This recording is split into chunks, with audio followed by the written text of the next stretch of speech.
तो गाइस जे के 250 चैप्टर्स के स्पॉयलर्स आ गए हैं जो कि बहुत ज़्यादा बढ़िया है। मतलब बहुत कुछ हमको चैप्टर 250 के स्पॉयलर्स में देखने को मिला। अपने मतलब वन शॉट बोलूँ तो Utah is like killing everyone. भाई बहुत बंदा बढ़िया कर रहा है अभी।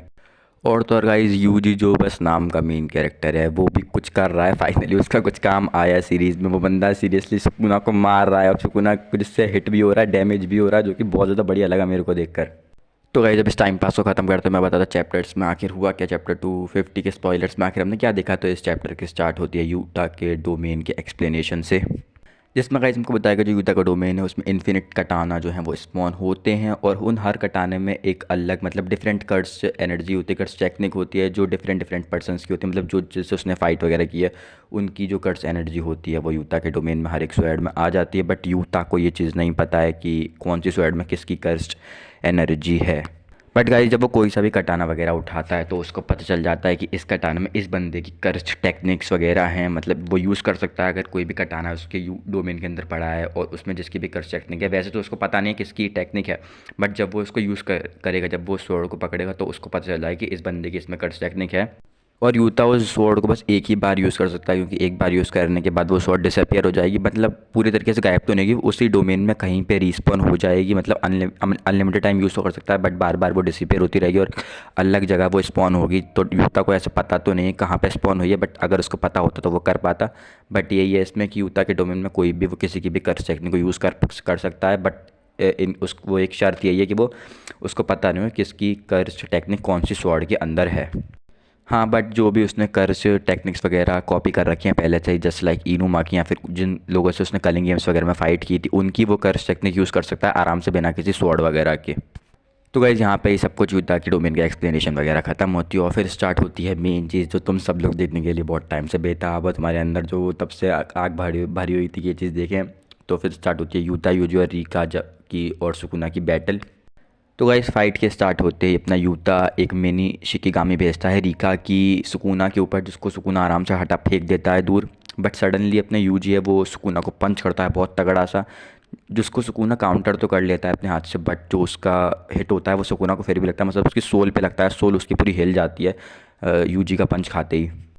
और तब भी अपनी रीका भी उसको ऊपर से अटैक कर देती है, बट फिर से अपना सुकून उसको बच जाता है उससे आराम से। अब बहुत से लोग कंफ्यूज होंगे कि मिनी शिकिगामी रीका का इसका मतलब क्या है। तो ये गाइस एक कर्स जो टेक्निक है जो यूता ने कॉपी करी थी कलिंग गेम्स के एक प्लेयर से, इसका नाम तो मुझे नहीं पता, बट कुछ बुढ़ा सा कलिंग गेम्स का प्लेयर था जिसका नाम तुम लोग देख लेना, मुझे इतने से नहीं पता है। तो उससे ही यूता ने कर्स जो टेक्निक उसकी कॉपी करी थी जो यही थी, कुछ ऐसी ही थी। तो अब बढ़ते हैं गाइस आगे स्पॉयलर्स की तरफ। तो गाइस फिर से अपना जो यूता है वो स्पेस बेंडिंग टेक्निक को यूज़ करता है जो कि एक कलिंग गेम्स प्लेयर से उसने कॉपी करी थी, जिसके लिए अपना सुकूना प्रिपेयर भी होता है बहुत तगड़ी तरीके से। बट गाइस तभी सुकूना रियलाइज़ करता है कि जो उसकी डोमेन है वो यूज़ नहीं कर सकता और वो उसकी आरसीटी वो भी बहुत ज़्यादा लो हो चुकी है।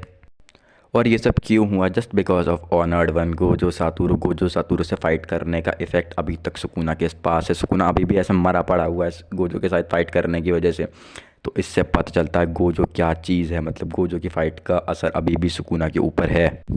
और फिर गाइस हमको इसी के साथ जो यूता और सुकूना है उसकी हमको ये पता चलता है कि उन दोनों की कर्च एनर्जी अभी सेम ही लेवल पे है, मतलब दोनों की एनर्जी सेम ही लेवल पे है। वैसे हमको एनीमे में ये तो पता है कि गोजो की जितनी कर्च एनर्जी है उससे ट्वाइस यूता के पास है, उससे थ्राइस सुकूना के पास है। बट इस वक्त यूता और सुकूना की कर्च एनर्जी सेम लेवल पे है। और इसी के साथ हमको ये बताया जाता है कि जो सुकूना अपने वर्ल्ड कटिंग स्लैशेस यूज़ नहीं कर सकता जिससे उसने गोजो को ख़त्म किया था। और ये इसलिए नहीं कर सकते क्योंकि गोजो ने ही उसको मारा था, जिसकी वजह से उसके पास अभी इतना पोटेंशियल नहीं है। उसके साथ साथ वो अभी होलो विस्कर बास्केट भी यूज़ कर रहा है, मतलब दो हाथों का उससे होलो विस्कर बास्केट यूज़ कर रहा है, जिसकी वजह से वो अभी ये अटैक यूज़ नहीं कर सकता वर्ल्ड कटिंग स्लैशेस। फिर देन गाइस जो रीका होती है वो यूजी को सुकुना पे फेंकती है और यूता भी अटैक करता है और अपना सुकुना यूता के अटैक से तो बच जाता है, बच यूजी का पंच खा लेता है और फिर से उसकी सोल हिल जाती है। और गाइस जो अपने यूजी का अटैक्स हैं उससे सुकूना मैग्यूमी की बॉडी पे कंट्रोल खो रहा है। इनफैक्ट अपनी कर्च एनर्जी पे भी कंट्रोल, मतलब लो हो रही है उसकी कर्च एनर्जी बहुत ज़्यादा। तो उससे समझ आता है हमको यूजी की पावर भी बढ़ी है, यूजी की भी कैरेक्टर डेवलपमेंट हुई है। और फिर गाइस अपना जो यूता है वो कर्च स्पीच यूज़ करता है इनुमाकी की, जिससे वो सुकुना को फ्रीज़ कर देता है और उस पर एक थिन आइस ब्रेकर दे मारता है। और थिन आइस ब्रेकर बहुत ज़्यादा पावरफुल है, उस पर ये मत समझना है बहुत कमज़ोर है, इससे पहले भी सुकुना पे पड़ चुका है वो, तो यूता नहीं मारा था। और बहुत ज़्यादा तगड़ा अटैक है थिन आइस ब्रेकर, जो सुकुना पे दूसरी बार फिर से पड़ चुका है। और फिर बिना कुछ गाइस टाइम दिए अपनी रीका सुकुना पे पंच करती है और सुकुना को लेजेंड उड़ा देती है। किंग ऑफ कर्सेस को एक पंच में उड़ा ही देती है। और यूजी और यूता भी सुकुना पे अटैक करने के लिए आते हैं, but guys king of curses for a reason Sukuna फिर से स्माइल कर रहा होता है। सुकुना को कोई फ़र्क नहीं पड़ रहा है इन दोनों से, इतना कुछ हो गया उसके बावजूद। और फिर गाइस अपने सुकुना स्लैशेस यूज़ करता है और यूता और यूजी को मतलब काट कर रख देता है, और रीका को पकड़ता है एक हाथ उसका और उसके मुंह पे लात मारकर उसका हाथ भी तोड़ देता है। बट गाइस अपने यूजी और यूता खुद को हील कर रहे होते हैं बहुत जल्दी, तो इससे ज़्यादा फ़र्क पड़ नहीं रहा होता है। बट गाइस फिर सुकून अपना पूछता है कि तुम दोनों ने पिछले महीने क्या क्या किया, तो यूजी उस पर जवाब देता है कि हमने मेहनत की तेरे से लड़ने के लिए। यूता बोलता है हमने चीटिंग की तेरे से लड़ने के लिए।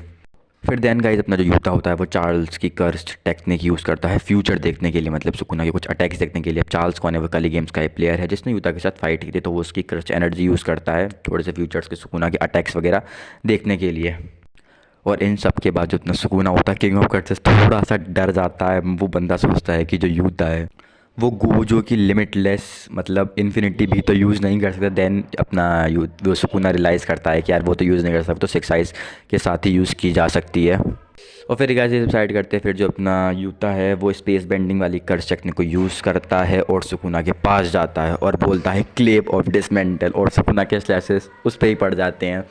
तो गाइस यही था पूरे स्पॉयलर्स अपना 250 के, यही थी लास्ट। तो इससे हमको पता चलता है कि सुकुना यूता ने सुकुना की भी कर्स टेक्निक कॉपी कर ली है। तो गाइस अब मिलते हैं नेक्स्ट स्पॉयलर्स में, जो 251 स्पॉयलर्स आएंगे।